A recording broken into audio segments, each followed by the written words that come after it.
নমস্কাৰ ছাত্ৰ ছাত্ৰীসকল, আজিৰ ভিডিঅ'টোত নৱম শ্ৰেণীৰ পাঠ ইউনিট 1 সেশন 3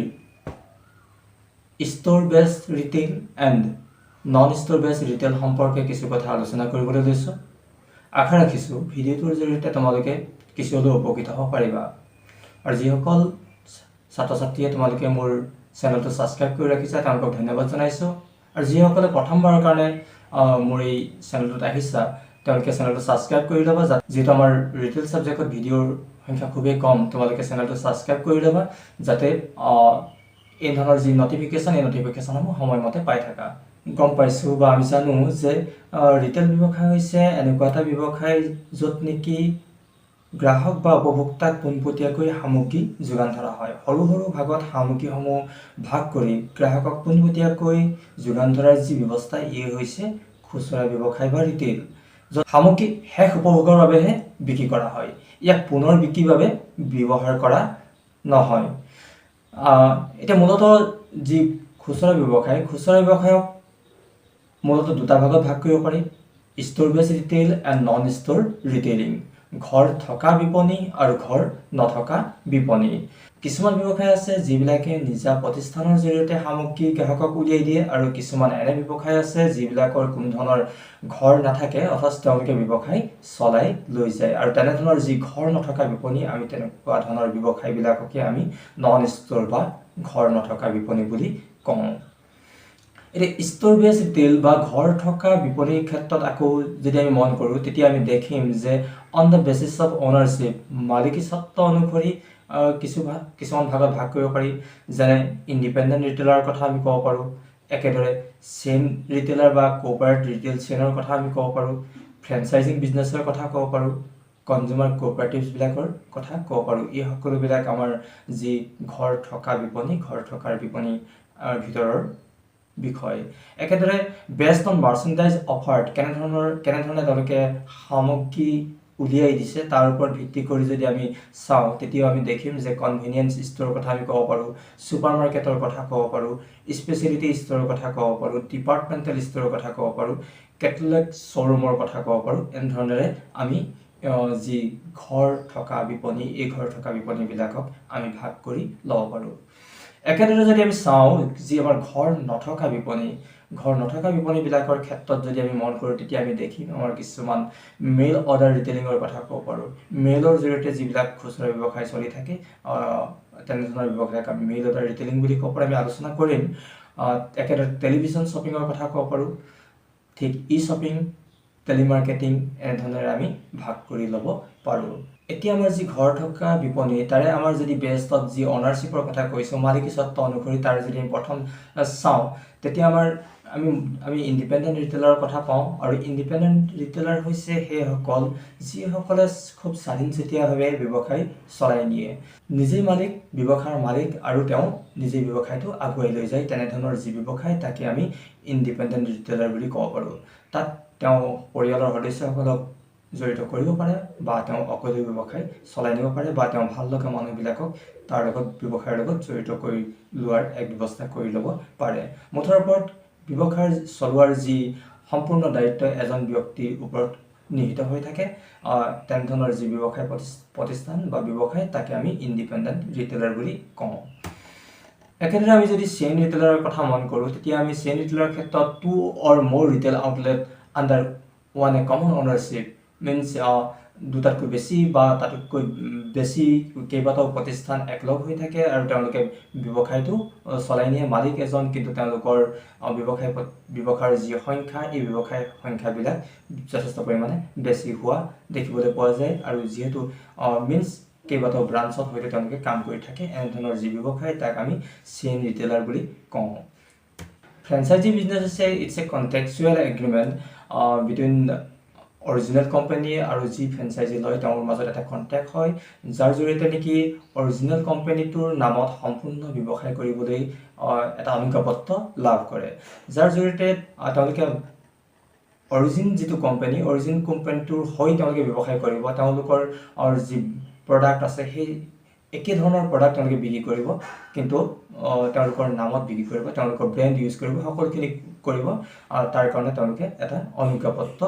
লাভ কৰে উদাহৰণস্বৰূপে আমি KFC কথা ক'ব পাৰোঁ পিজ্জা হাটৰ কথা ক'ব পাৰোঁ তেওঁলোকে কিন্তু মূল বস্তুবিলাক যি এওঁলোকে ইয়াত নিজাকৈ প্ৰস্তুত কৰিব তাৰ যি কেনেকৈ বস্তুটো বনাব লাগে তাৰ যি টেকন'লজি এই টেকন'লজিখিনি অৰিজিন কোম্পানীটোৱে শিকাই দিয়ে কেনেকৈ বস্তুটো প্ৰস্তুত কৰিব লাগে তাৰ গুণাগুণ কেনেধৰণে মেইনটেইন কৰি ৰাখিব লাগে এই সকলোখিনি যি লাইচেন্স দিব অৰিজিন কোম্পানীটোৱে সেই টেকনিকটো শিকাই দিয়ে আৰু যি লাইচেন্স লয় তেওঁলোকে সেই নীতি নিয়মখিনি মানি চলি ব্যৱসায়টো চলাই নিয়ে মেকডনাল্ড KFC পিজ্জা হাট আমি এইবিলাকৰ কথা ক'ব পাৰোঁ একেদৰে আমি কনজিউমাৰ কোঅপাৰেটিভছৰ কথা ক'ব পাৰোঁ সমবায় সমিতিবিলাক সুলভ মূল্যত যাতে গ্ৰাহকক বস্তু যোগান ধৰিব পৰা যায় তাৰ প্ৰতি লক্ষ্য ৰখা হয় সচৰাচৰ বহুবোৰ মেম্বাৰ তাৰ লগত জড়িত মেম্বাৰ সকলোৰে মাজত এই ব্যৱসায়টো চলি থাকে আমি উদাহৰণস্বৰূপে আপনা বজাৰৰ কথা ক'ব পাৰোঁ যিবোৰ আমাৰ গ্ৰাহক সমবায় সমিতি এনেধৰণৰ ব্যৱস্থাবিলাকৰ কথা আমি ক'ব পাৰোঁ on the basis of merchandise offered কেনেধৰণৰ সামগ্ৰী তেওঁলোকে উপলব্ধ কৰোৱাব সেই সম্পৰ্কে যদি আমি চাওঁ তেতিয়া আমি ডিপাৰ্টমেণ্টেল ষ্ট'ৰৰ কথা ক'ব পাৰোঁ ডিপাৰ্টমেণ্টেল ষ্ট'ৰ হৈছে এনেকুৱা এখন প্ৰতিষ্ঠান য'ত নেকি প্ৰত্যেকটো সামগ্ৰী বিভিন্ন ধৰণৰ ডিপাৰ্টমেণ্ট ৱাইজ ৰখা হয় প্ৰত্যেকটো গ্ৰছাৰী আইটেম এটা বেলেগ ভাগত ক্লথিং আইটেম এটা বেলেগ ভাগত ফুটৱেৰ এটা বেলেগ ভাগত এনেধৰণে বেলেগ ভাগত যেতিয়া সামগ্ৰীবিলাক ভাগ কৰি ৰখা হয় তাকে কোৱা হয় ডিপাৰ্টমেণ্টেল ষ্ট'ৰ সচৰাচৰ আমাৰ যি জনবসতিপূৰ্ণ এলেকাত বা গ্ৰাহকৰ সুবিধাৰ দিশটোৰ প্ৰতি লক্ষ্য ৰাখি এনেধৰণৰ প্ৰতিষ্ঠানবিলাক গঢ় লৈ উঠা দেখিবলৈ পোৱা যায় সচৰাচৰ গ্ৰাহকৰ সুবিধাৰ দিশটো এই এনেধৰণৰ প্ৰতিষ্ঠানবিলাকে গুৰুত্ব প্ৰদান কৰে কনভেনিয়েন্স সুবিধাজনক বিপণী এতিয়া গ্ৰাহকৰ যাতে সুবিধা হয় তাৰ প্ৰতি লক্ষ্য ৰাখি এনেধৰণৰ প্ৰতিষ্ঠানবিলাক স্থাপন কৰা হয় গ্ৰাহকে সততে যাতে বস্তুটো উপলব্ধ হ'ব পাৰে আৰু এনেধৰণৰ যি ব্যৱসায় প্ৰতিষ্ঠানত গ্ৰাহকৰ যি সুচল ধৰণৰ সামগ্ৰীবিলাক উপলব্ধ কৰা হয় যেনে আইচক্ৰীম হওক তোমাৰ চিপছৰ পেকেট হওক এনেধৰণৰ বস্তুবিলাক খুব সহজতে যাতে উপলব্ধ হয় তাৰ প্ৰতি লক্ষ্য ৰখা হয় ইয়াৰ পিছত আমি ছুপাৰ মাৰ্কেটৰ কথা ক'ব পাৰোঁ ব্যৱসায়ৰ এক আধুনিক ভাৰ্চন বুলি আমি ক'ব পাৰোঁ ব্যৱসায়ৰ এক নতুন ৰূপ য'ত নেকি গ্ৰাহকক এক নতুন ধৰণৰ মাত্ৰা দিবলৈকে বিচৰা হয় লগতে যি বস্তু এই কিছু হ'লেও কম পৰিমাণত কম দামত উপলব্ধ কৰোৱাবলৈকে বিচৰা হয় আৰু গ্ৰাহকৰ যি অসুবিধাৰ দিশবিলাক ইয়াত চোৱা হয় ডিপাৰ্টমেণ্টেল আৰু যি আমাৰ ট্ৰেডিশ্যনেল গ্ৰছাৰী ষ্ট'ৰবিলাক আছে তাৰ এক কম্বাইন ভাৰ্চন হৈছে আমাৰ ছুপাৰ মাৰ্কেট ইয়াৰ পাছতে আমি যদি চাওঁ হাইপাৰ মাৰ্কেটৰ কথা ক'ব পাৰোঁ হাইপাৰ মাৰ্কেট হৈছে আমাৰ যি ডিপাৰ্টমেণ্টেল ষ্ট'ৰ আৰু ছুপাৰ মাৰ্কেট দুইটাৰ কম্বাইন ভাৰ্চনটো হৈছে আমাৰ হাইপাৰ মাৰ্কেট দুইটাৰ এক মিক্স আপ ভাৰ্চন যদি আমি মন কৰোঁ আধুনিক আমি উদাহৰণস্বৰূপে বিগ বজাৰ বিশাল এনেধৰণৰ মাৰ্কেটবিলাকৰ কথা ক'ব পাৰোঁ য'ত সকলো ধৰণৰ বস্তু উপলব্ধ কৰা হয় একেখন দোকানতে কাপোৰ jewellery stationery electronic goods and আৰু এই যি এই বস্তুবিলাক কিছু হ'লেও কম পৰিমাণত উপলব্ধ কৰোৱাবলৈকে বিচৰা হয় আমি ইয়াৰ পাছতে আমি যদি চাওঁ স্পেচিয়েলিটি ষ্ট'ৰৰ কথা ক'ব পাৰোঁ স্পেচিয়েলিটি ষ্ট'ৰ সাধাৰণতে গ্ৰাহকৰ যি ছেটিছফেকশ্যনৰ ওপৰত কিন্তু বেছি গুৰুত্ব দিয়া দেখিবলৈ পোৱা যায় ইয়াৰ পাছতে আমি যদি নন ষ্ট'ৰ ৰিটেইলিং সম্পৰ্কে আলোচনা কৰোঁ তেতিয়া আমি নন ষ্ট'ৰ বা ঘৰ নথকা বিপণীবিলাক হৈছে এনেধৰণৰ বিপণী য'ত নেকি কোনো ধৰণৰ ঘৰ নাথাকে আৰু তেওঁলোকে গ্ৰাহকৰ লগত পোনপটীয়াকৈ সামগ্ৰী যোগান ধৰে সচৰাচৰ বিভিন্ন ধৰণৰ ইলেক্ট্ৰনিক মাধ্যম বা যি ডিজিটেল মাধ্যম এইবিলাক ব্যৱহাৰ কৰি তেওঁলোকে গ্ৰাহকৰ লগত এটা পোনপটীয়া যোগাযোগ স্থাপন কৰে আৰু তাৰ জৰিয়তে তেওঁলোকে সামগ্ৰীবিলাক গ্ৰাহকৰ মাজলৈ উলিয়াই দিয়ে এই ক্ষেত্ৰত আমি ডাইৰেক্ট চেলিং আৰু ডাইৰেক্ট ৰেছপন্স চেলিং আমি দুই ধৰণে ভাগ কৰি ল'ব পাৰোঁ তাৰ দ্বিতীয়তে আমি মেইল অৰ্ডাৰৰ কথা ক'ব পাৰোঁ এতিয়া মেইল অৰ্ডাৰ বিজনেছ হৈছে এনেধৰণৰ এক প্ৰক্ৰিয়া য'ত নেকি চেলাৰৰ ফালৰ পৰা হওক বা গ্ৰাহকৰ ফালৰ পৰা হওক মেইলৰ জৰিয়তে যোগাযোগ হয় এটা কমিউনিকেশ্যন যিটো আমাৰ মেইলৰ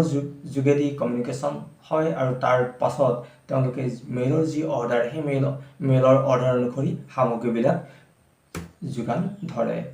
টেলিমাৰ্কেটিঙৰ কথা ক'ব পাৰোঁ টেলিমাৰ্কেটিং মিনছ টেলিফোনিক যোগাযোগৰ মাধ্যমেৰে যি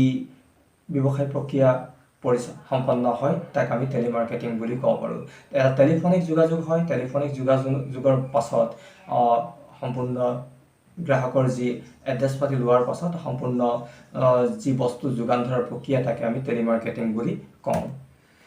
ইলেক্ট্ৰনিক ৰিটেইলিং, ইলেক্ট্ৰনিক মাধ্যমবিলাক ইউজ কৰি যি ৰিটেইলিঙৰ ব্যৱস্থা তাক আমি ইলেক্ট্ৰনিক ৰিটেইলিং বুলি কওঁ।